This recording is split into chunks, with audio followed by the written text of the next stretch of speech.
everybody to another edition of Four Coaches with Adult Beverages. Since we're all Americans and there's no UK guys here, in honor of them, I'm drinking a gin and tonic. Quite good, I will say, and don't kill me for this, but this is Citadel gin. It's a French gin, and it's pretty good. It has kind of a real citrusy taste to it, but it is a UK drink. I see you got a Coke going on there, Kendall. Yeah, I'm drinking a Coke Zero and eating a bologna sandwich. There you go. How about you, Aaron? I'm a Coke Zero guy all the way as well. Sans bologna sandwich. And Jeff? Today I'm just coffee because I got to drive after I get done here. So I couldn't do alcohol today. I pointed out in some of the chat, adult beverage doesn't have to be alcoholic. But as it's 6 o'clock out here, it usually will be for me. That's all right. All right. Well, welcome back. We got 3 coaches. Everybody's run into them. You know their names. Everybody's experienced. As I said earlier, first thing I kind of want to get into is, and I'll mention this real quick, but very happy. And I just want to say thank you to the Riches for getting rid of that horrible Redskins name and going with the Colts. I know that's hard for them. I completely understand they're dragging their feet on name changes unless it's a serious reason to do it, because it just doesn't fit, or in this case it's a bad racial epitaph that has its origins in genocide and stuff like that. But I'm glad they did it. I think it's one of those rare instances when they stepped in and did the right thing and kept the league. Other coaches that are hearing this, don't go change your names, because I'm probably going to be against you if you try. Well, they're not going to let them. And I was super happy when I came back. Yeah, when I came back in, it wouldn't be the same. I couldn't have moved another team back to Savannah if it wasn't the Hammer Sharks, which was originally the team it was. But in this case, and having ties to Native community, including ancestry, Redskins is just it's a horrible term, and I'm glad it went. And despite what you might hear in the press, I'm glad they're getting rid of it in the U.S. I love the Chiefs. I love the Indians. I love the Seminoles. I love the Braves. Don't think you should ever change them, but Redskins had to go. Yeah. With that, I will put my soapbox down. So, so you see here on the screen, most of you should be seeing the infamous aging chart. And one of the reasons I was going to talk about this, and I didn't put these into the PowerPoint or anything. So we construction from memory, or I can go to the website. We can look them up. But last time we talked about trades, and because we're analyzing the trades, I think there was a tendency to look at, there's big trades, a lot of experienced players making big trades. And that's a pattern for junior coaches to understand is towards the end of the season, experienced players start to talk, right? And if you're shy, some people are making some big moves. And I've seen a pattern of right after the trading window opens, the first week or two, there's a crap load of big trades. Right. And then it quiets down and there's some nitpicky stuff. Now I made a trade with Deb. I really liked. I thought it went pretty well. She wanted one of my offensive tackles that were pretty high level. I kept the younger one, went down to a third. Thought that was a little undercut. So we worked in kind of one of her more younger, lighter players, and I gave her another draft pick. I think that's where the younger coaches should go. If I was a younger coach, and especially if you're a junior coach with new high draft picks and there's stuff you want in the draft, don't sell them for anything, because even if it takes you a little while, you're going to enjoy the game more having that star player that you can build to easier, that you're going to see develop, than you are selling your stuff out. So I'm going to kind of go around the room, and like also, Geoff, if you saw in the phone chat, the WhatsApp went, I should have been trading when I was drunk. It's also for me, there was a couple trades out there. I was saying, I really want that guy. And I could tell the people having them, they were going higher than I wanted, but you want to trade, right? There's a gap from playing that you want to fill, and you want to do stuff. And there's almost like I really want just to be doing stuff, right? Just to make a trade. And then you can find out that, that one kind of sucked. I don't know if you guys, when you were little in elementary schools in the U.S., during Christmas, everybody used to give each other gifts back before people got bitchy and complained about it, right? And the kids would train their gifts, and like you got big into trading your gift, and where you had a decent gift to begin with, like a book, you thought you were gonna get something cooler, you wound up like with the jigsaw puzzle that was missing 5 pieces by the time you're going home on the bus because you just got trade happy. So, kind of same thing, I would say beware. So I'm going to run through and just get your guys' insights on anything you've seen in the trades and kind of how that relates to your idea of player valuation. How age, and when you're looking at a player, you have an age level QST need interaction of who you want to get rid of and who you want to bring in, and how that goes through your mind and how much you're willing to risk. What's a first level, granted a lot of us are doing well, so we're talking probably lower half first round draft pick, but what's a lower half first round draft pick, worth it to you to throw out on the board and get something? So I'll go ahead and start with you, Aaron, and then we'll go round robin. Yeah, lots to unpack there potentially. For me, it starts and stops with how ready are you to compete in terms of player evaluation. I don't think you can do player evaluation solely in a vacuum. I want to be looking at where I am, what makes sense, and the context of what my needs are. And if I'm ready to compete, ready, I think, to win, I'm willing to spend a little bit more. Whereas the same guy to a team that isn't, they shouldn't pay nearly as much as maybe I'm willing to. And I think that's probably the most difficult part for new coaches to assess when they're just looking at trades is that really the price for everyone, or is that the price that's more reflective of the need for that individual coach? I hope that makes sense. I think for me, it is the hardest part of evaluating what the market bears for talent. You can look at the trade that I made with my brother for that outside linebacker. I think many people would say that I overpaid for an age 4 or 5, level 15, perfect or near perfect QST outside linebacker. That's a fill a need spot. I moved into the first round this year as well when I didn't have a first round draft pick. But I also prevented Jonathan Miles from getting him. That plays a factor here as well, right? We're both directly competing against each other in that context. But for somebody who's trying to build their team, from an early stage, those draft picks are probably much more valuable, or age 0 and age 1 players is really what they need to be looking at. And you guys have already talked about the formulas, right, previously, like what positions matter. You've got to tie the QSTs that you want to the offense and defense you plan to run. And really the defense should be focused on the division that you're playing against. So I also traded out a quick safety and traded in a tech safety. For me, that's a complete reaction to what I'm facing and where my needs were.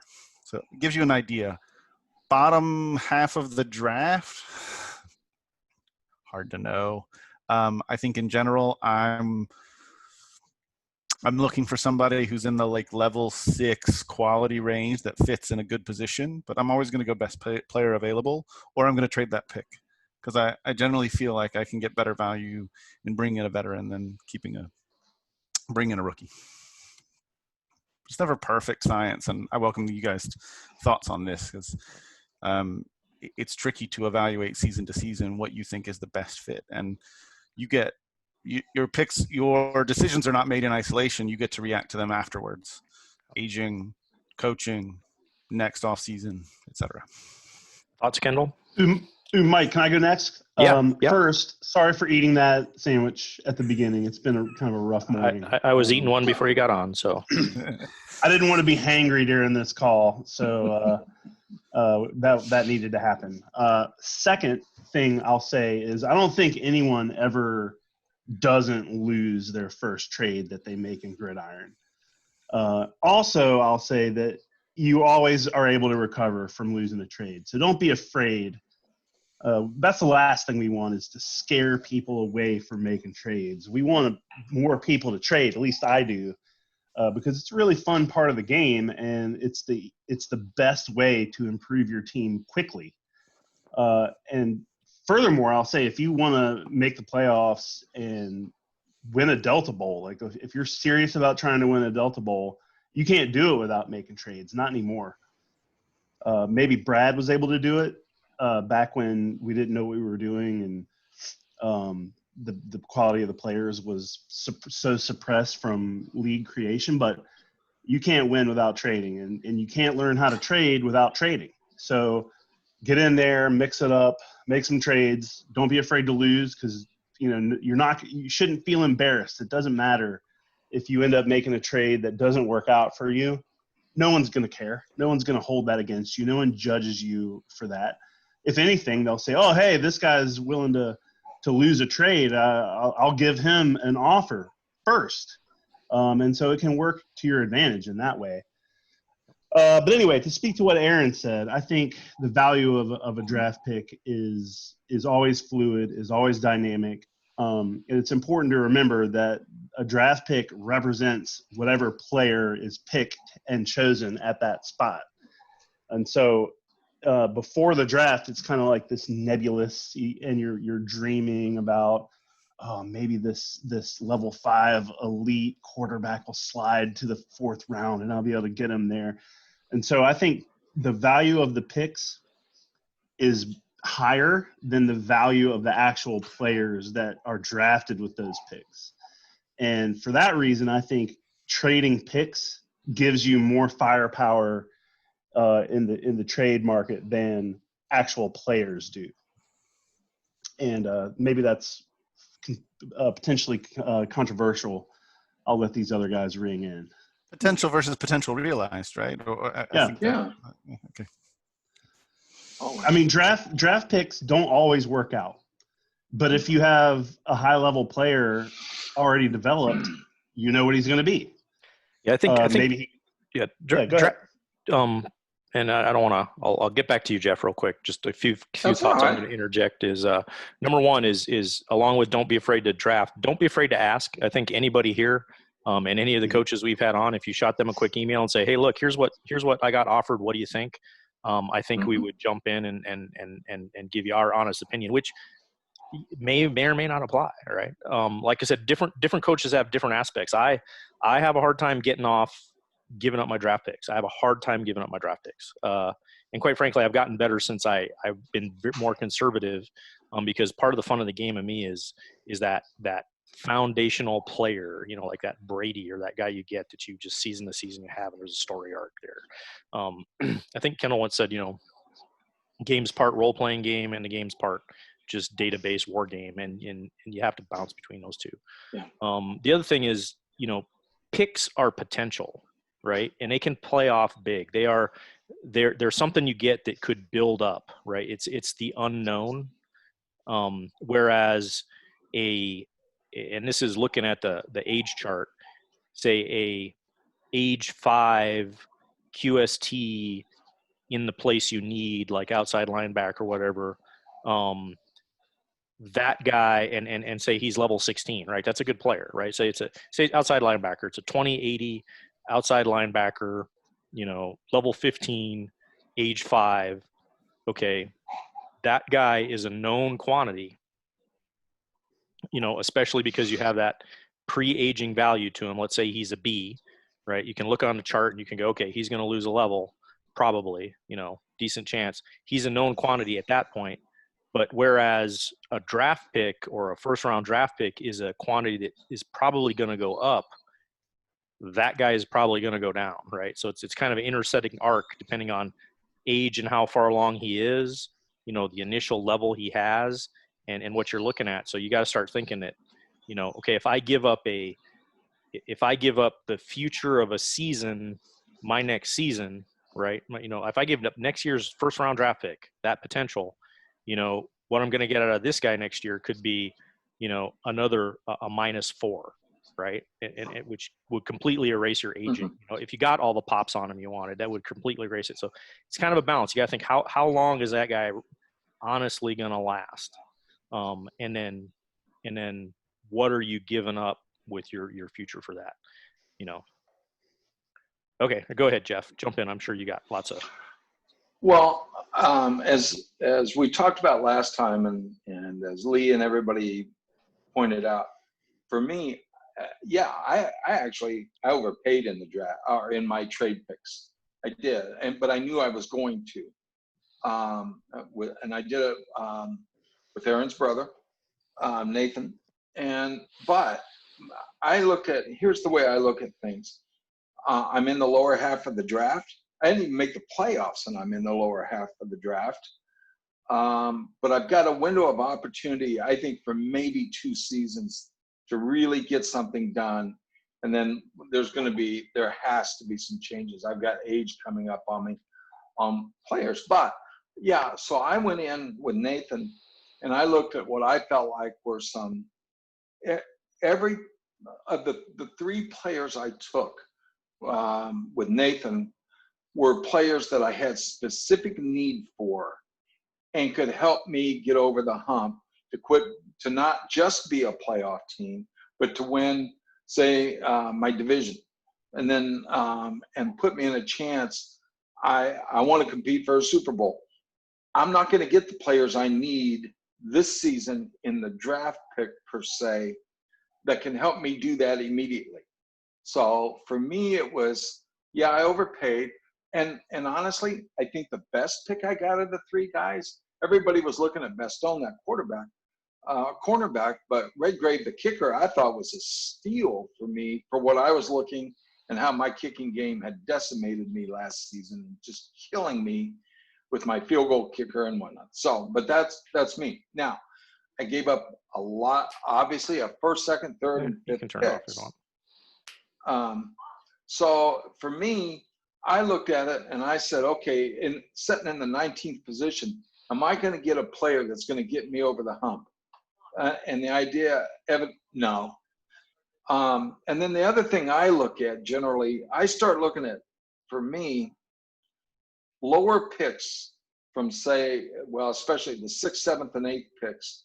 I always judge what I see could be available to me and what can I trade to get a player that probably isn't going to be a starter, but may be able to give me a couple seasons with some depth, certainly on special teams.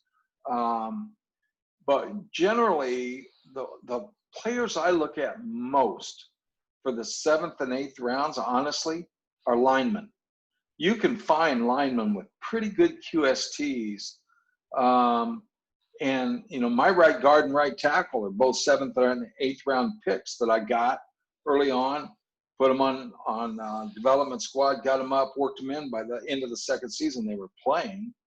And that's kind of the way I look at the 6th, 7th, and 8th. I tend to look at the 1st and 2nd rounds as if I need a specific player, gotta have player, okay, that's fine in the 1st round. But generally, I'm looking for the best and the best player I can find. It's either big time running back, wide receiver, tight end, because I use tight ends a lot in my offense, or a big time defensive player. And then, and hopefully I can get in the 2nd round, I can find a player that may be starting, but will be starting in 1 season.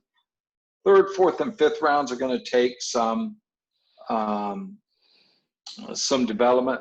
The 6th, 7th, and 8th guys, they definitely have to have development, or I'll trade them off or get rid of them.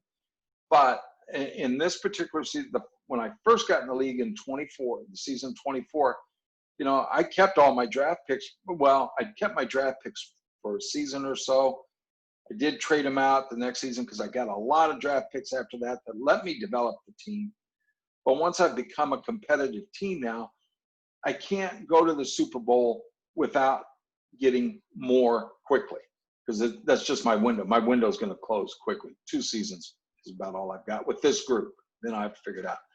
So that's the way and I'm looking for either QST guys or reasonably good level guys that can help me out.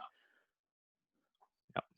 All right, so I'm going to go real quick through my trade, and you guys will probably nod but I kind of just want to get into the head, right? So here's me. I'm going to lay this out. Hopefully I won't put out too much information, but of my trade with Deb, with the Rogues. So I had 2 offensive tackles that were 60Q offensive tackles, which are great. And for more of a run-oriented game, which I have, maybe that's all I need. But I also picked up a 65Q dude who aged pretty good, and he coached pretty good. So, I'm keeping the 65 guy. So one of those is like a freebie, right? I mean, he's a great backup, right? And so both of these guys, one of them young, Reed, and one of them old. Reed's got a 5 technique, which is even better because he can't miss a block, and there's a lot of things. And if we get that in depth down the road, we'll go into that. But he's out there. Reed doesn't age that well. He doesn't have very good. I think he's a D or something, but he's young. And Friendo, who's like age 5, has an A, and he's 15, and he's got like 1.2 experience. I mean, he's a good to go out the gate, going to last a while, offensive tackle. And if you're running a pass game, he's the perfect guy to stick out on the right side, and you're good. So both of those were up. Deb wanted one or both of them, and I told her, I said, look, Reed, I'd let go for a second, and Friendo, I let go for a third. But she was at the high end. I mean, she's like number 7, and there's a value in a 7th round draft pick, not just because it's high, but it's because you got an idea what you're going to get.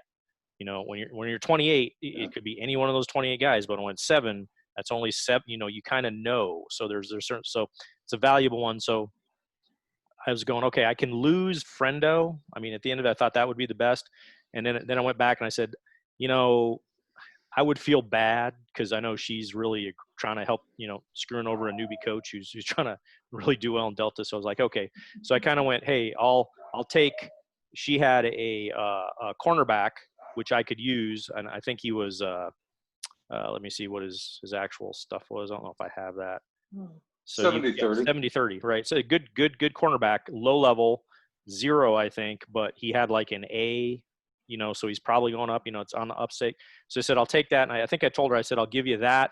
Plus I'll give you my 7th and 8th. Cause if you're drafting higher than 20th, the 7th and 8th rounds, you're really talking about the scrubs. I mean, you're not even finding level 2 or 3 guys with good QSTs by that point. You might get a dude, maybe a flat lineman you can use for something, and then she came back and she's like, well, I'd like a 6th. And at the end of the day, I said, okay, what the hell, right? But I think it Good job, Deb. Yeah, suited That's her right, well. Deb. Yeah, and she was like, yeah, it's my first draft, and so, I think it worked good for her. She's getting a good lineman that's going to fill a hole, and she's getting another draft pick, and she's really losing a 3rd round. Yeah, it's going to hurt a little, but she's got her 1 and 2, and she can pick some quality up there. So I was pushing that out, and I know you're all shaking your heads, which was what I was hoping for, but I think that's if you're new and you're in your head, those are all the permutations you have to go with. And I mean, even some of this for me was, do I want that 3rd round? Because, Geoff's out there and he's in my division and he's like blowing his entire future to get high round guys to be competitive with me next year. And I had to make the decision. Am I going to do that? Or am I going to, and so my plan, and this is part of my personality and why I like to play the game, is I'm going to turtle it up a little. I think I might do good. Roll the dice that my guys that are around level 4 or 5 are going to age well, and then just let him play the aging game with all his level 5, 6 dudes he bought and see what happens, right? And instead of trying to necessarily dominate. And that's kind of the whole thought process. I think I just want to illustrate that goes in. I'll go around real quick for any comments. Kendall? I thought it was a good balanced trade that you and Deb made, and I was about to make you an offer for the 65 quickness tackle. I can't remember his name. You said it, Friendo. Oh, Friendo, yeah. Yeah. So yeah, I think I knew that Deb was looking for O lineman. I think she posted that on the trade board, and so I was happy to see her get that done. And it was a good trade for you for sure, as you kind of try to stay on that treadmill. Any other comments? That concludes my comments. I don't think there's much to say here, really. I think it's a good trade. I think, Mike, you explained it well in terms of the interactions you had with Deb. I think it's a good example of where both teams can walk away with value that works for them. Yeah, and that's always the goal, I think. I don't think anyone's really trying to rip anyone else off. And when in doubt, just ask someone that you trust, hey, does this look wonky to you? Or do you think this is too lopsided? And hopefully they'll give you an honest assessment and you can move forward boldly. Yeah, So- I mean, again, I know I mentioned it. My trade with Nathan, let's make no mistake, he was milking everything he could get out of me Yeah. to do it. Like, this is always going to be his approch. So if anybody thinks otherwise, Nathan will never give me a better deal than Brotherly someone hatred. else. Yeah, brotherly hatred. All right, so the next thing I just popped up. I hope you're all seeing. So I didn't pre-warn you, but I want to chat about this. So the ability to move stats, Qs, Ts, Ss around with guys in the development squad. So and you can do this with guys, so how has that, and I put this up here, how has that affected your kind of picks in the draft? It's a good question, Mike. It's a really good question. Like for me, it has. And Reed, so Reed's a good example, right? Reed, I wasn't paying attention. That's why I put this up so everybody can see it. And I drafted him, and I forgot he had that 5T, and he actually got like some ungodly number, like I think it was like 7 or 8 freaking development points. So he actually went up. He went up a level. But I was like all about it. I even like I was emailing the Riches. I'm like, hey, why the hell can't I raise this dude to a fucking 65? God damn it! This was it. I was waiting. He's gonna be a 65. He's gonna be a monster. And it's like, oh yeah, he's got the 5 technique. And I'm like, oh. so yeah, Reed will probably go down in history as the best 60 Q offensive tackle that the game has ever seen, just because of his time in the development squad. But I think it's a crappy rule from that regard, because it's not like the 65-30 strength 5 technique offensive tackles. They exist, right? But Yeah. the point is, you can't create them on the development squad. Where if he was 60-40-0, you could move him to the 65-35. And I have successfully done that 3 times. Sure. I think Yeah. I have an example where I've done it. I've had failures where I've tried to do it 2 or 3 times. I've done it successfully 3 times and failed 7 times. So I love that we have this. I don't understand this one. I don't know why they've created this rule where that if there is technique on that tackle, you can't modify up or down, because it's not like it's violating some other rule. Those players currently exist. It's 65-30 or 30-65. So. But what do you think all of the rule? I mean, I think it was the best thing to happen. I mean, when the development squad came out, I thought it was kind of cool, but I thought it needed a little more reason to keep guys in there, and I think this really solved it. For me, like, no question, I will give you an example from the Atlantic where I think it's unusual, and I don't know if any of you guys have done this, but I drafted an elite guy as a rookie. He played his rookie season as he was coaching up, looking at attributes and experience. But then I moved him to the development squad in his age 1 season, and finished his elite pops, and also gained 5 or 6 development squad points so that I could modify his QST and gain another level. I think most people probably put rookies on in this context, but you can do age 1 players as well. I think it is so much fun, and it changes the way I draft. There isn't any question. Yes, absolutely. Those 60-40 offensive tackles are a little more interesting than they used to be. The 60-40 defensive ends are a little more interesting than they used to be. And I would Can say I add something real quick? Yeah. The development squad saves you from yourself. At least it saves me from myself. In that when you have a dude on the development squad, you can't put him in the game plan. Whereas when they're not on the development squad, I get so tempted sometimes to play these rookies, and then they get hurt and screws up their entire career. So if you're making an investment in that future potential, I think the development squad, even if you need them this season and you have just a decent stopgap, consider the development squad, because it really will protect you from yourself. Okay. So I'm hoping this will be fun. What I want to do is I'm going to go a fairly quick round robin. If you don't need to explain yourself, don't. And this is looking both this, like I said, the title of this one is going to be player valuation. And I want to get into level. You know, we're going to assume a level is appropriate for their age of where you want them, right? So, you know, when you're thinking through, like, so if it's a rookie, you know, this is a guy who, has a lower level, whereas if it's a guy you've had for 4 or 5 years, he's probably up around the, you know, somewhere between 13 and 17 or maybe higher, right? But position, QST, and we'll just go one player and we'll rotate it right down. So after me will be Jeff, then it'll be Aaron, then it'll be Kendall, and we'll just go around until we kind of exhaust it. But like, who would you consider when you're looking at a draft or you're looking across that trade? You know, who are those golden boys that you build a team on, right? So, you know, for me, I'm gonna say, okay, real quick, get it out there, like the 65 Q offensive tackle. Boom, it's a golden boy. Anytime you see that, you're looking at it as something you're going to take, you know, in the draft earlier than you'd other things. All right, go Jeff.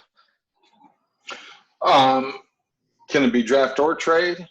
Yeah, we're just looking at the raw QSTs that, Yeah. that you'd consider as the golden boy you'd get on your team. Yeah, and I want a level 18 60Q running back. So I'd trade for him. I did trade for him. All right, Aaron.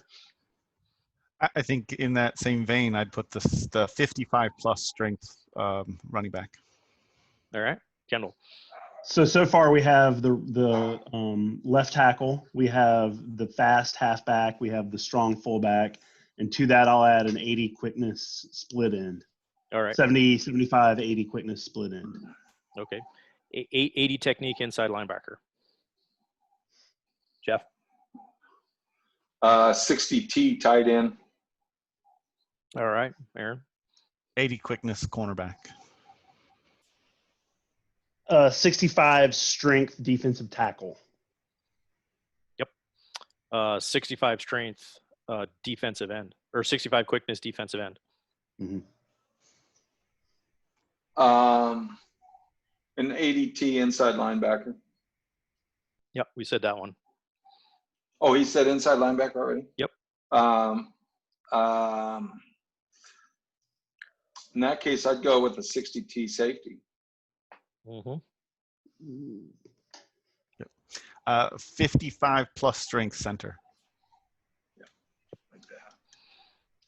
I don't really have any others. I don't agree with the last two. I agreed with all prior to this, but yeah. Okay, good. So we're getting to the end. We'll move on to the next slide pretty soon. But I would add to that 80 strength outside linebacker. I know they're not sexy, but in an age of increasing amounts of quick running backs, those are going to become increasingly important. Those are. That's true. And again, Yep. Maybe, I don't know, that gets into iffy. That might be something that maybe falls into one of the other categories.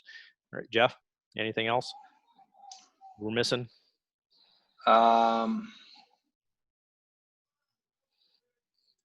We said 65. No, I think we got the main, the main ones.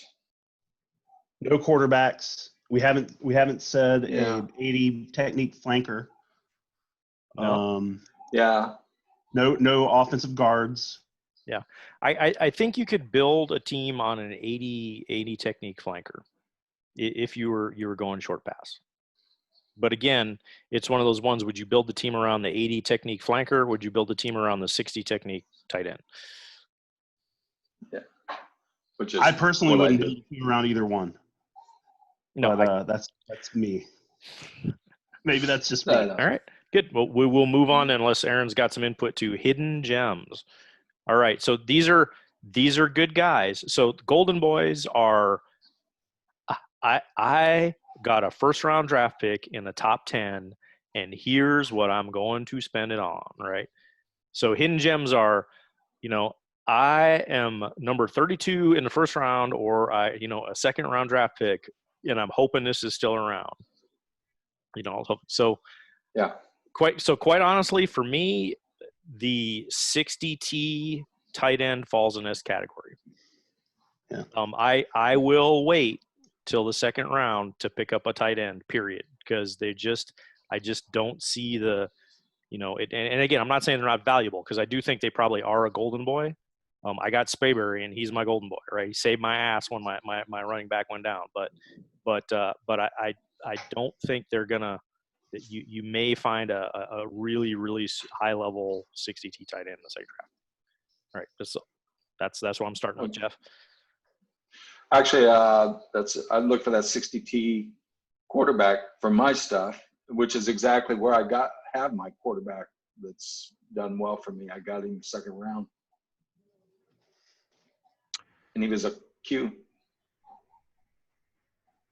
I think this one's tough to answer, but and so at the risk of being too broad, I would say somebody with that technique, the special QST, that the outside linebacker with 5 technique, the inside linebacker with 5 plus quickness, the defensive tackle with 5.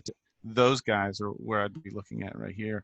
Even if they were maybe a level 6, those guys can make a huge impact on you. Yeah, a cornerback with strength. Yeah. I would put my strong safety here, be it a 60 strength strong safety or a 20-40-40 strong safety, whichever you prefer. I would definitely put a 60Q quarterback in this round. I mean, I don't know, unless he was elite with a lot of cool fancy stuff.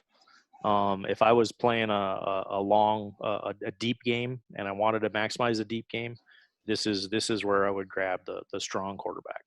I don't know if I'd wait till the third round if I had a really decent dude coming up. Jeff? This is where I started looking. If I have a need, and this becomes a need pick, but I'm looking for either a 60 or 65 Q guard, or this is where I'd be looking for my strong center. I think guard in general. I would say guard in general is usually value in second round based on level and like we've talked about it. Who wants to draft a guard in the first round? I think it still happens, but I think you find value at guard, maybe at center, but definitely at guard in the second round. Kendall? You can get a level 5 80 quickness wide receiver in most second rounds. And so is it cool if I throw him in the hidden gems section? Yeah. So a lower you're jumping lower. So basically what you're kind of saying is anybody who's a golden boy, right? A lower level. But he's like a level 5 or so, you're looking at the second round. Yep. No. Yeah. No. I think that's lower level golden boys or kind of that second round. That hidden gem might shoot something, do something for you. I'd rather have that level 5 split in than a level 9 guard of any type. So I definitely think. So I'm going to throw the specific one out here is so, and I think one of the next ones of these I'll post this. I'll put this up so everybody can see it. So there are funky things with labels with dudes that are tied to their attributes, right? So there's the just offhand, I forget what it is. I remember Corey mentioned it once, but I think if you go below 60 with a fullback, he isn't strong anymore, right? Below 55. Below 55, right? Then he can't break tackles in the way that the rule. Yeah. So for me, that's one of those ones where, the 70Q wide receivers, they're not quite flat, but they're not quite all the way out there. The 50T tight end, the guys who are maybe a little more, they just don't quite have that edge, but they're still really good. They're not going to give you those little extra bonuses. I think that at a high level, I would look in the second round for that. The other thing I'd say in the second round with the hidden gems, and we're kind of talking about, well, who's your second round draft pick? This is where you start dropping off with the guys who are elites and are quality players, and you're just looking for, hey, he's a 80 technique middle linebacker and he's level 9. I don't care if he's a Q, right, or an 8. All right, Jeff. I agree with that. No, I agree with that. I also, here's where, for me and stuff, you can also find good 70 to 80 cornerbacks that aren't going to be Q's or E's because they're usually gone by then. But you can get a good 70 or 80 quarterback that's a level 7 to 9 in the second round that can develop. Anything else you guys think fits in here? I would add free safety here. Maybe not the 60 technique, but I think 60 quickness free safeties you can find in this tier, and then also the 40 20 40 free safeties you can get here. This is where I would be interested potentially as well for somebody who was high level 8 or 9 at somebody I would stash on the development squad in the hopes of making them into a difference maker, right? And I think we have some examples in our current draft class that would fit into this mold. Do you think It's a risk, but I think it's interesting in that context. Same deal with a lower level but an elite tag and crappy QSTs like that. We have a safety in our draft, don't we? That is like that. Yeah. Bauman. Yeah, Bauman. But he's got a higher level, but yeah, there are usually some level 4 or 5 elites with crappy QSTs in the draft, and I think that they're hidden gems. Just because you can get so many pure, stupid, dumb levels on those guys. Yep. All right. Okay. I'll throw this question out quick before we move on. So do you guys think any of you would ever put a special teams dude in this category? Well, never say never, but I wouldn't. It would have to be something way out of the ordinary. I don't consider it a hidden gem, but I would potentially draft a returner in the second round. All right. Okay. So next group, the players of the game, right? So these are the guys who they do their thing. You know, I hope sometimes some of these guys make it into our Hall of Fame, but I think it'll be a while down the road. And they, you know personally as a coach that having this dude on your squad made a difference, but it never shows up in the stats and nobody ever sees it unless you actually read through, you read through the game and the game the way it went. And he's just that guy who showed up and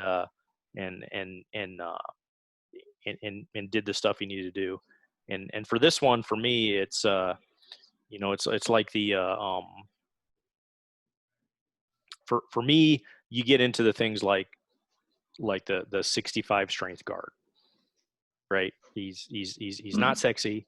He's not, and again, I may take him in the second round if he's high level, but he's not sexy. He's never going to get a whole lot of acknowledgement. I mean, I honestly have a couple guys that didn't make the Pro Bowls where everybody knew what their level was. They'd be like, holy shit, why the hell isn't he in the Pro Bowl? Because, hey, that's the reason that I was able to take a second string tight end and run for 3 yards a carry. But that's, the 65 or maybe if it's your passing team, it's the 65 Q guard, right? Or maybe if you like to run dudes who pull block, it's the 65 Q guard. Jeff? I'm that same way. I think unsung players are players that you're going to get really in the 3rd, 4th, and 5th rounds, where you're going to get guys that are going to end up starters and maybe never be much more than 12, 13, 14 level players because you're spending a lot of time developing your superstars, and yet without them, you're not going to go anywhere. You're not going to get too far. So, and I think you can find a lot of players like centers, guards, that sometimes instead of having, everybody wants the 65 defensive end that can rush, but there's rounds too where you can get the 60 defensive end on the other side that can give you some pass rush and a little bit more run protection, or that's where you also get the 60 strong defensive end too. Sometimes that's or 65 strong defensive end that you're going to want to develop if you're playing teams that run the ball a lot. So those are the players that I look for that we all have. Defensive tackle, any position, is going to be those players that are the 50, 55 type strength, speed, whatever, quickness that you got to have on your team, but you're not going to try to max them out all the time. I think for me, the most obvious unsung player based on my own experience is a 60 quickness safety. You don't see much in the way of stats. They don't get a ton of tackles. They don't get a ton of interceptions necessarily. And I've had some high level ones, but they make an impact on the formulas. Yeah, and you know, the 60 Q safety, there's a sticky hands thing with them, isn't there? I'd have to look. I mean, there's the ball hawk with the 60 tech. Maybe it's the ball hawk, yeah. But yeah, I mean, they can make a big difference. Certainly in your deep zone pass defense, maybe not as much, certainly as your right cornerback, left cornerback is going to, because they have the ability to go up to 80 quickness. But they make an impact on the overall, and they just you don't see it in stats. So I think it's hard for any coach to actually be able to judge how much the impact is, but I know it's there. Kendall? For me, the outside linebacker is the offensive guard of the defense. It's just you hate drafting them, you hate coaching them, but you have to have them. And so the strong, I'll say the strong outside linebacker is a player of the game for me. Yep. And in some ways I kind of agree with that. I mean, it's like, if he's super high level and he's elite, I'm going to go with a 80 strength outside linebacker. But if he's level 6, I'm not, he's waiting because he's not that great. For me, I would say the kind of dirty outside linebacker fits in this category for me. That dude who's like a 65 strength. So, your left outside linebacker usually is the dude you put your 80 strength guy over there because he's protecting from the sweeps, because they usually go that side, and you might flip it around and stuff and do some things like that, but on a tactical level. But that right outside linebacker has a little more oomph when it comes to pass rushing. And so, those are the weird dudes where, 65 strength, maybe he's even a 50-50, or something like that, but he's a high level, or, it's almost like right outside linebacker is one of those weirdos where like what the fuck do you put in there? And a lot of it's based on, what's in your division. If dudes in your division are passing all the time, then maybe you want more Q guy in there. If dudes in your division are running all the time, well, you want to lean more strength, but it's a sort of that kind of flexible dude. And you can have the right guy in there, and from reading your stuff that he makes a big impact, but nobody sees it. Nobody's going to see it. He's never going to the Pro Bowl. All right, we got anything else left we're missing? I would put I think Jeff touched on this a little bit, but I would say that potentially 60 quickness, maybe even 65 if you're fortunate, left defensive end.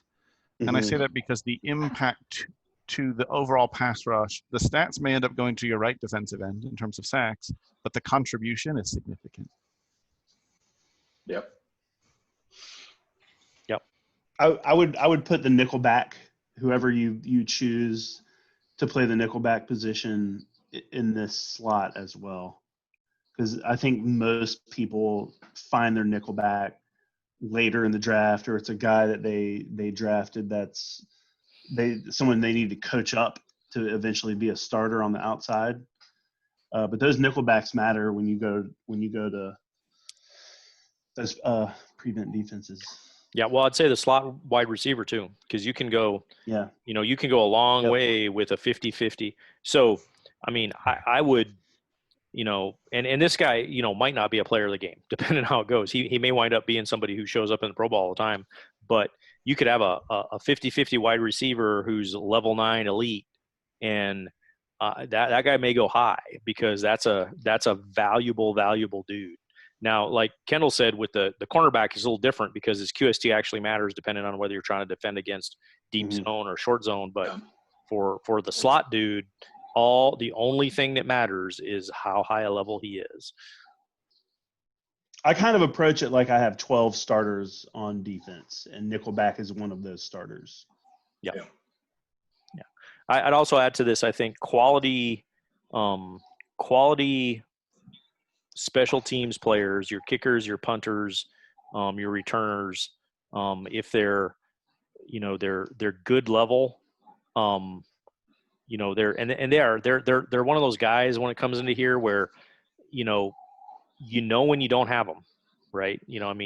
When and I have a crappy fucking punter, the punter's like a dude. We were in the parking lot. And we're like, hey man, you were kicking a ball around. Yeah, we fucking draft, because I just, for a while now, I've been like, yeah, fuck special teams. I'm pushing my dudes up.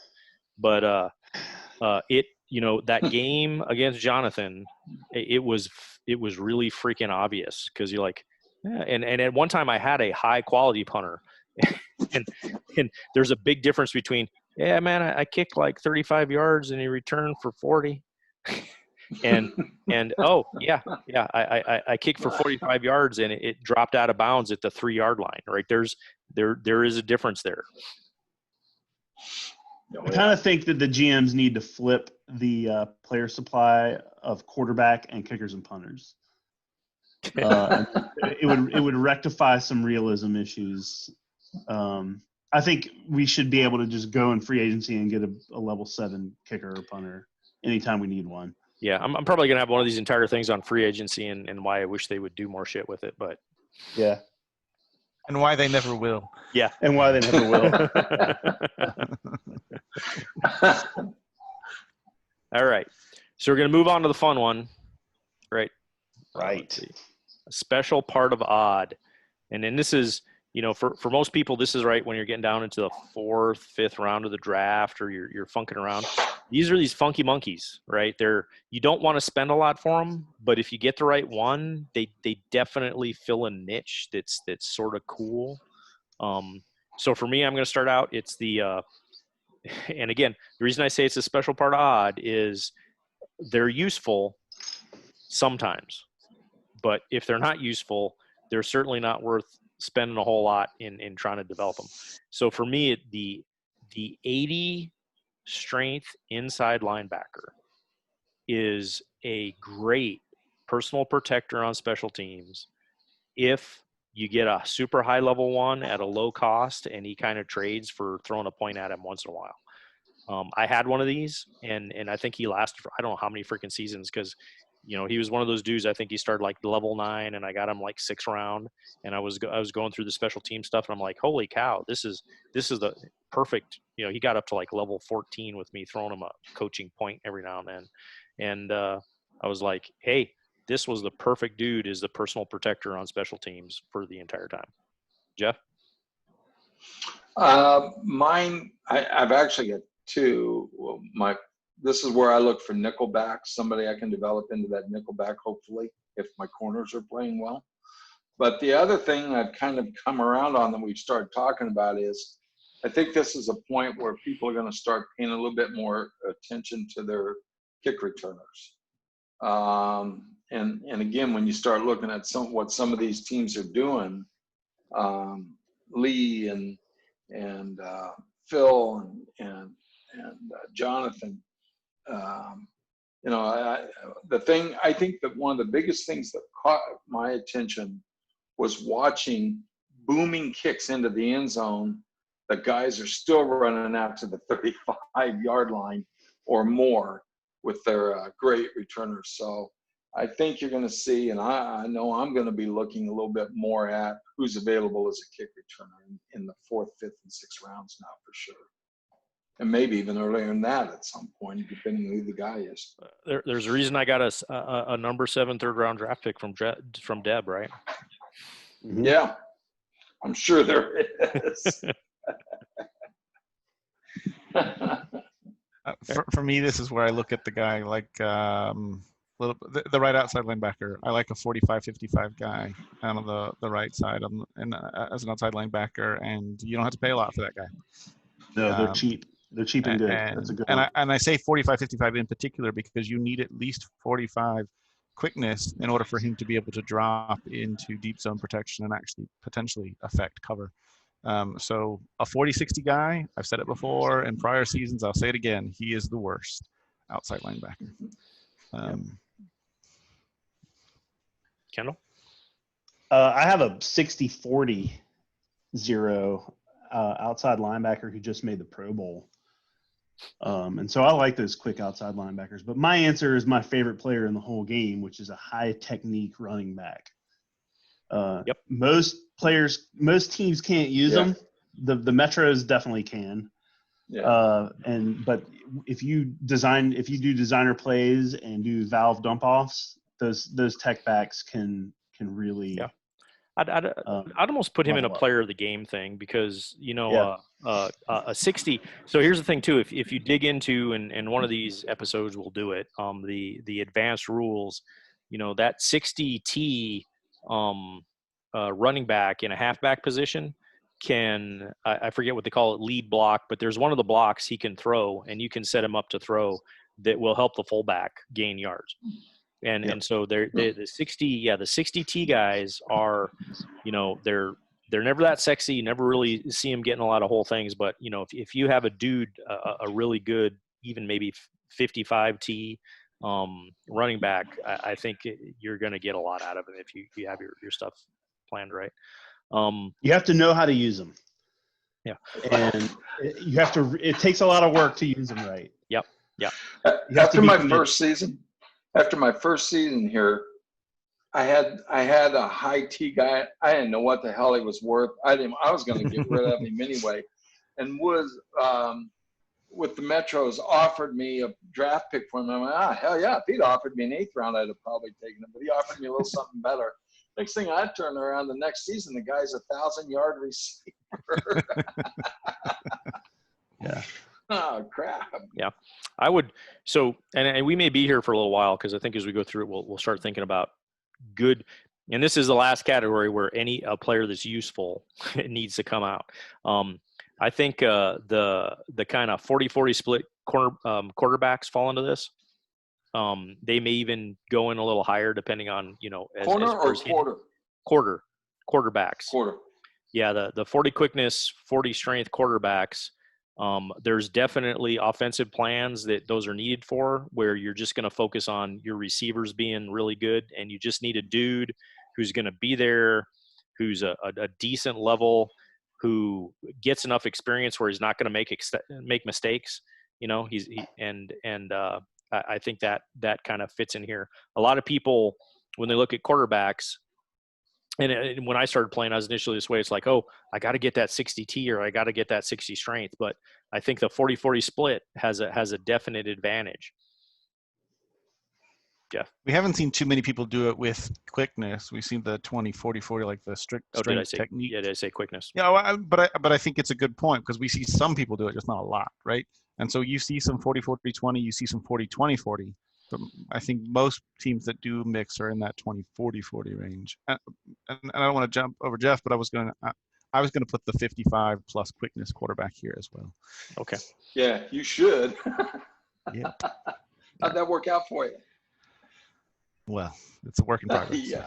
Yeah. I saw that. It was nice. It's like the unicorn, right? I'm going to build the offense around the fast quarterback. Yeah. I'd love to do it. And I told Todd Hastings that I haven't gone over the mental hurdle of trying to go all in on a quick quarterback as my starter. But right now he's situational and he is fantastic in my short 8. And with it being 60 quickness, he gets additional level yard gains on bootlegs and scrambles. Like that guy is really valuable. And anybody wants him, he might be level 17 next season. All right, let's go back to Jeff. You got anybody fit in here? I think there's quite a few dudes who fit in this category. Mm-hmm. But go ahead, Jeff. Yeah, I think this is where you can take some of the higher T cornerbacks and develop them into a specialized part depending upon who you're playing in a given week, either as a nickel, most predominantly as a nickel back. But when you start coming up against teams, especially teams that are running 3 wides or spread offenses now, where somebody's running a lot of short stuff and mixed, I think there's a place for that high T cornerback, either as a nickelback or somebody can help out with that slot position. and give you double team coverage at times on things you're going to need for receivers. So that's one of the things I think is coming around, and that's something I would look at. All right, Kendall, I know you got a lot. You like funky stuff. Oh, I love all the funky guys. I like. Have we mentioned the strong defensive ends? No.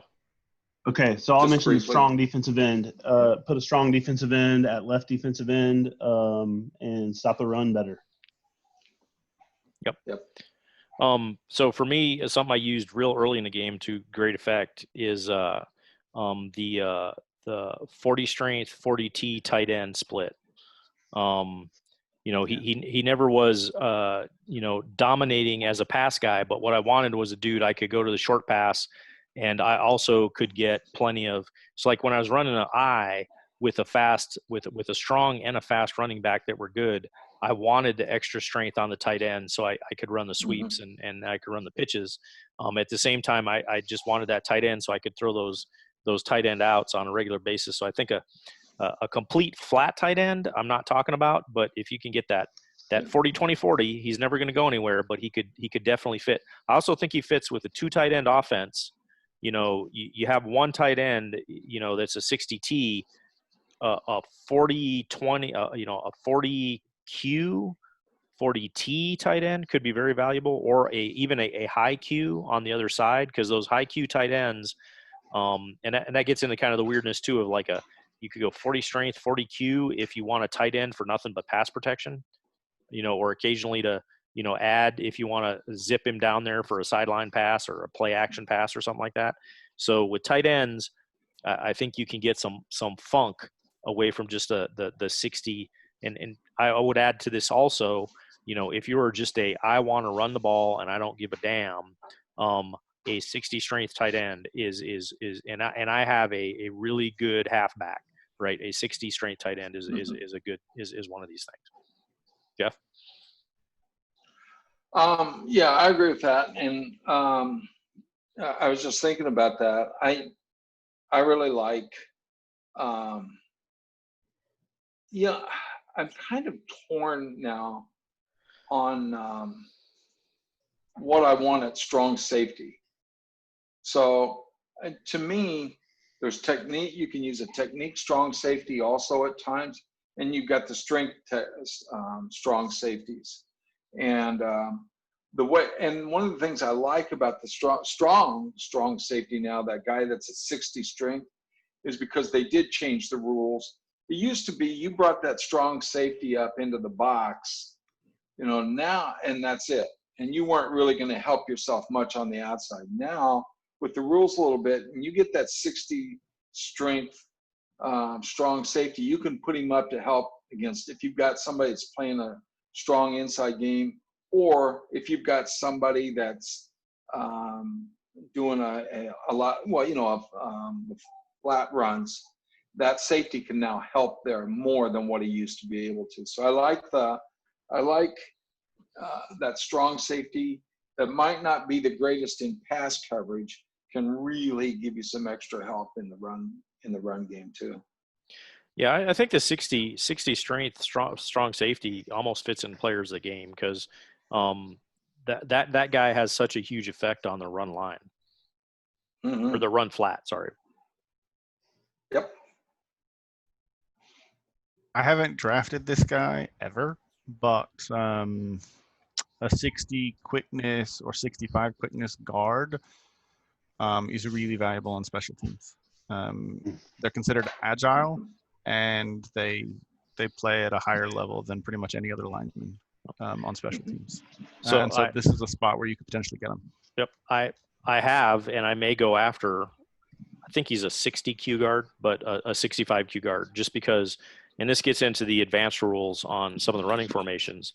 An experienced 65, 60 Q guard you can put in to pull block if you're doing pull formations, and that has a big effect on offensive line dominance if you got the right dude in that slot that pulls out, which is kind of cool, because like when you get into football, and most people don't think about this, but the offensive linemen usually are the smartest dudes on a team, because blocking schemes are fucking complex things, right? And pole blocking is not a thing that everybody can do. And if you get into the advanced rules, which we'll go through these eventually, but is esoteric, but that quick guard does add big time to the calculations if you're running pole plays. Kendall? How about a long snapper? Yeah. There's always an overabundance of high technique centers available, and you can get them very, very cheaply in the draft, and then they end up being pretty useful on special teams. Yeah, I can think of 3 different times when I lost a fucking game on a fumbled snap. Yeah. I would. What about where would you guys put 65Q centers or 60Q centers? The fast center. I've never ever drafted one because I'm not a big pass guy, right? But I'd put him in my starting lineup. yeah, so you're We're thinking. going to see him this year. Yeah, I mean, We're going to see him because the draft is full of them this season. Yeah. an all-pass team, no problem, right? Totally Yeah. makes sense because they, aside from the tackles, they contribute more than the guards do to pass protection. The centers actually contribute quite a bit to pass protection. So for all-pass teams, I think it makes a ton of sense. Alternatively, at the right spot for the right value, put them at right tackle. Without level penalty, right? So there's a place for them. Okay, so I would add to this, and I haven't drafted one.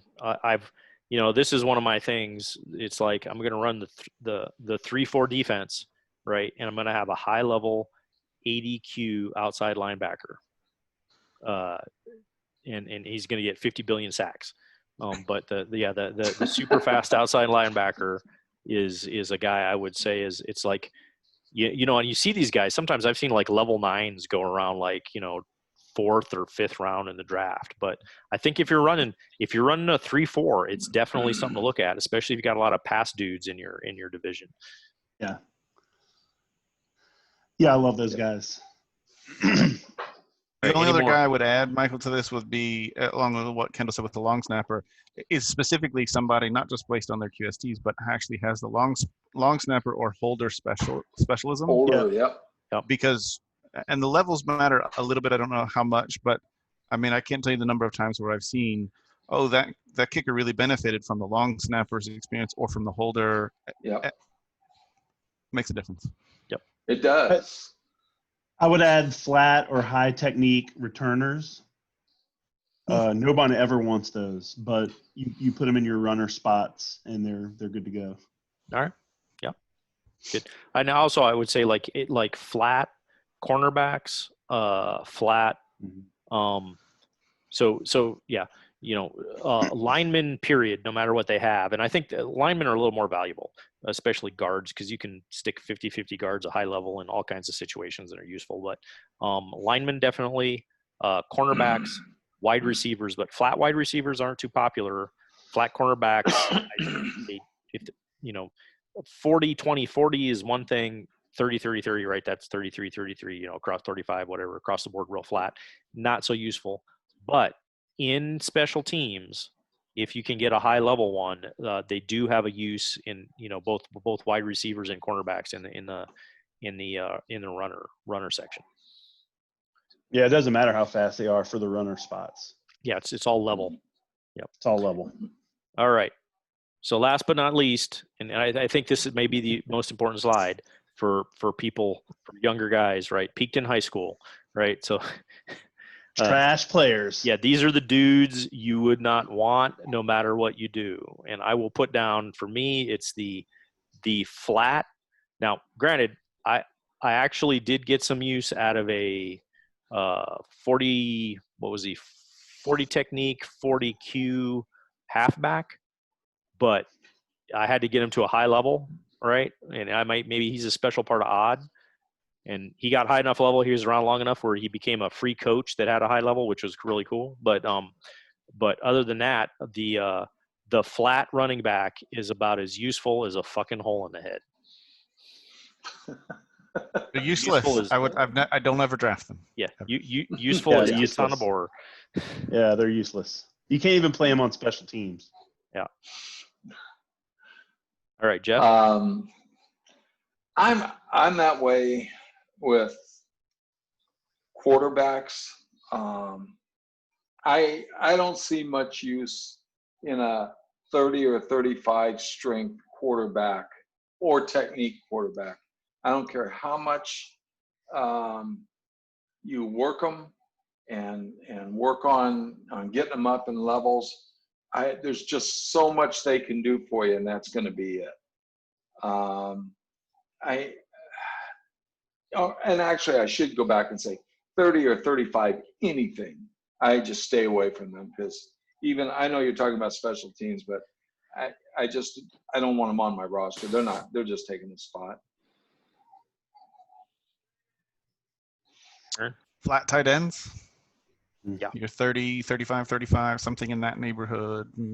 Generally, where anything's less than 40 across the board, I just stay away from them. You'll see somebody inevitably who's going to be like level 8. He'll be there in the 3rd or 4th round, and somebody's going to take him. Won't be me. Yeah.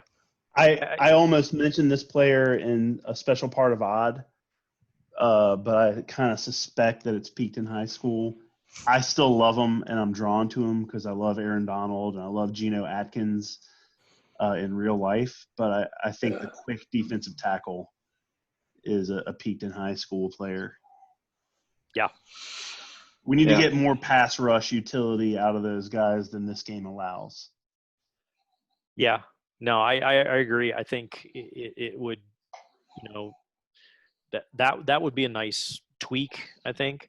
I would say if we're talking around level 5 or 6 and there's in 8th level 65 DT, I may pick him, but he is sitting in special teams. He's never leaving special teams unless everybody gets injured. I've had pretty high level quick defensive tackles and started them and been disappointed. Yeah. The Atlantic has a 65 quickness defensive tackle that is level 6 elite. It'll be very interesting to see where he ends up. I'll draft him in the 1st round. I'm just like, I agree with you, Kendall. He's not a guy that is terribly valuable. But if you will notice, Eric Hoffman ran a 65 quick defensive tackle all the way to the Delta Bowl. Runner up, but he played with that guy almost all season. Yeah. The Hoff is a wizard though. Yeah. Hoff is Rumpelstiltskin. Now there are benefits. There are benefits to the nose tackle if he gets high level, no matter what his stats are, right? And because he can cause the center to fumble and do all kinds of funky stuff. And I think it's one of those deals where if my entire competition within my division and everybody who was good I was looking at was doing nothing but passing the ball, I may and there was that really great 65 defensive tackle, I may take him because he's not adding huge amounts, but he's adding some to the pass rush. And all I'm doing is, whenever you get, and this is where I tell coaches, you need to, so Marine Corps, because we don't have a lot of people, we don't have a lot of armor, we're kind of light. We always talk about attacking and putting the enemy on the horns of dilemma. All right. So the whole idea with the Marine Corps is you swarm against a defense and you're hitting them in places they don't expect and they have to spread things out and they don't know what's going on. Right. So it's the same thing when you think with gridiron, right, is you have to put the guys that you're playing on the horns of dilemma. Right. And anytime you give a coach who knows what he's doing an opportunity to do something like, he's not attacking the run line, right? He's got nobody. He's doing nothing with the run line. Maybe you have a half-assed dude, okay, that has one play in your lineup, and occasionally he's going to run for 10 yards. Yeah, I don't care. Guess what I'm doing? All 4 dudes on the front line are pass rushing all the time, right? Every time they're doing nothing but kill the quarterback, right? Linebackers will take care of a dude if he runs past us. Don't care. Kill the quarterback. And if high pass all the time guys, they'll get killed by that, right? And that's why I kind of going off topic here, but when you're designing stuff as a junior coach, always think maybe read through those stancing rules, but always think I gotta make the guy not be able to focus his defense on the one thing I can do, because unless even when Brad finally lost, and I know Jeff wasn't here for this, Brad finally lost to my son. And what my son did is he put everything in the box, right? He put the corners in the box. He put Yeah. the safety in the box. Everything he had was completely stanced towards stopping run plays. And he squeaked out a win, and he finally beat Brad. And that's what'll happen if you kind of monoculture your offense.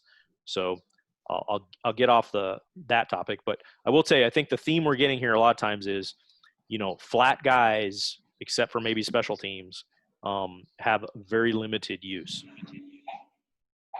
Yeah, I agree. Don't fall into the trap of thinking, oh, if I get a guy who's pretty good at every QST, then I can coach him up to a high level and he'll be pretty good at everything. No. Because that just doesn't work ever.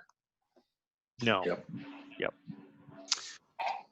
Yeah, you talked about this last time, but you put in the trade conversation, you put the 40-40-ish, 40-40-20-ish safety in this category, right? I mean, Yeah.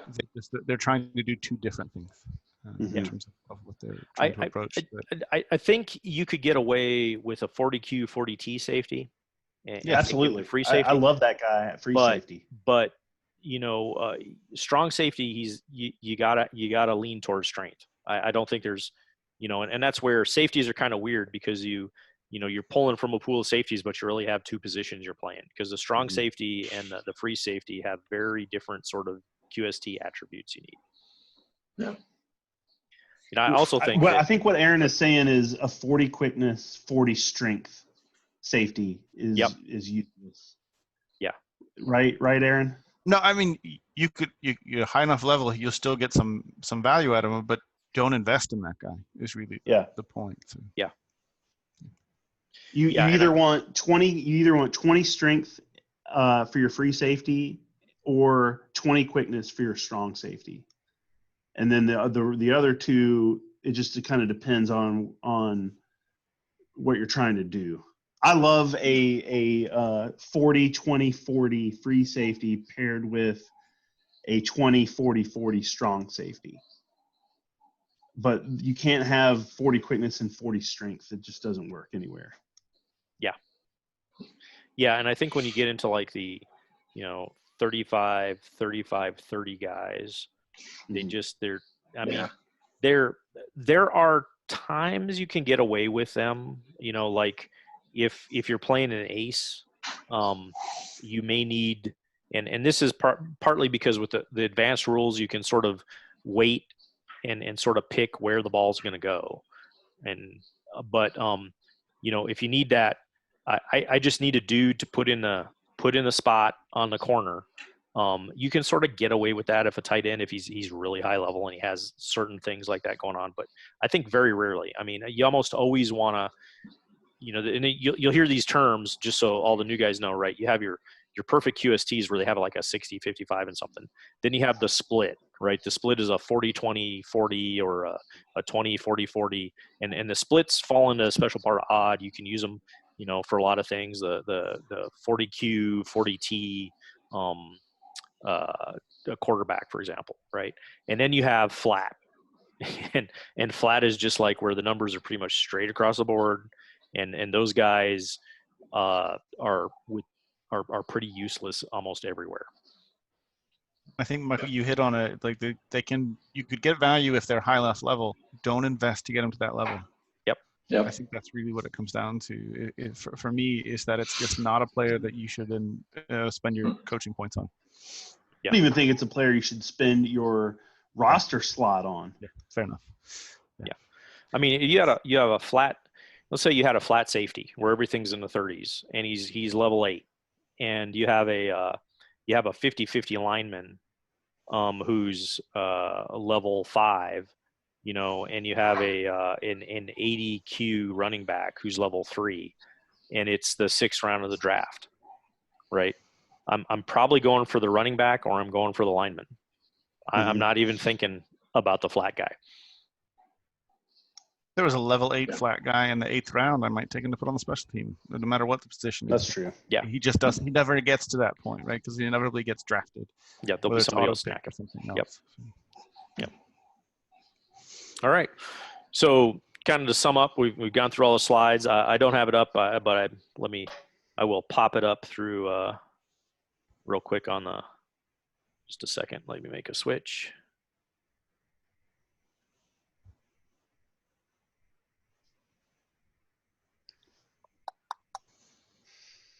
Nice jersey, Jeff.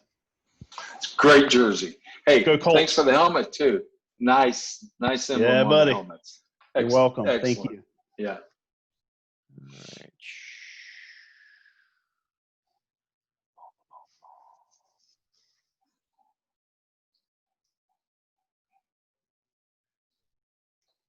Should I draft Jonathan Taylor in fantasy? If you could. You know what? He's going to get a lot of carries. The problem is he's going to split carries too. But I could see him being down on the goal line. That's their touchdown back. Yeah. That's where you're going to make your points. Yeah. Okay, so real quick here. Hall of Fame. Any Love quick, it. Yep. Who are you all thinking? So first and foremost, I hope that everyone gets in there and votes because Yeah. we need that. Yep. No, I agree. So Alberti. I like Alberti. I endorse Alberti. All right. Yep, I did too. Mondale, I put him in. He's a punter. Yeah. He's my own guy, and I didn't endorse him. Just want to say, not that He I would don't be think the first punter, right? He would be our would. first punter in the Hall of Fame. Yeah. Again, not that I don't think he should be in, but I just think if only two guys got to go in, we're not ready. There's those other people that need to be in before a punter. Skaggy. I've been endorsing Skaggy for a while. Oh, Yep. Looks like our champ is too. All right, Lee. Yep. Yeah. He's got it. So I would say for all the junior guys, look at this. I got to say, if you just joined, you may not know these guys. Take a look. You could ask some of the senior coaches if it's worthwhile. But just like Kendall said, it's very worth clicking at because part of this game is a role-playing game. And even though these guys are digits, they do seem like they're real after a while if you're on your team. So I would do it. All right. So Precious Thimble was my wife's player. I'm going to continue to add him in because, again, I think he is the best tech wide receiver. I mean, if you look best flanker ever. Yeah, if you go through and you look at the stats, Yeah. He's not even close. Not even close. Yeah. Simon Ryan. I didn't endorse because we already have too many robber barons in the hall. I want new era robber barons. Yeah, I want Glenn Oates robber barons. I don't want Corey Marquardt robber barons in the hall. Yeah. So he got better with age, surprisingly to me, and The thing with Ryan, and the reason I did endorse Ryan is, I don't want to take anything away with so back in the day when we started, like Campbell and my right end Brown were like neck and neck. They were going back and forth between who was the best sacker. And then eventually Brown aged out, right? Because I aged him too high to begin with, and Campbell took over. I'm not saying anything about Campbell because Campbell's a freaking monster, right? But I hate Harvey Campbell. Yeah, Harvey Campbell was a monster. But those early, it's kind of like the golden age of Delta, and then it kind of shifted. But that foundation age, but nobody knew how to protect the freaking quarterback back then. So. Because I remember Brown was pretty good and he was high level. Brown wouldn't be that great right now. But at the time, I was playing like the Spitfires who had a tissue paper for a freaking front line and he was getting like 9 or 13 sacks a game. It was insane, right? He's just destroying them. That initial, I think 10 seasons, all those guys who were originating dudes, they didn't quite play at the level, whereas Ryan came in when people knew what they were doing. They were protecting the line at that point, and he still was a monster.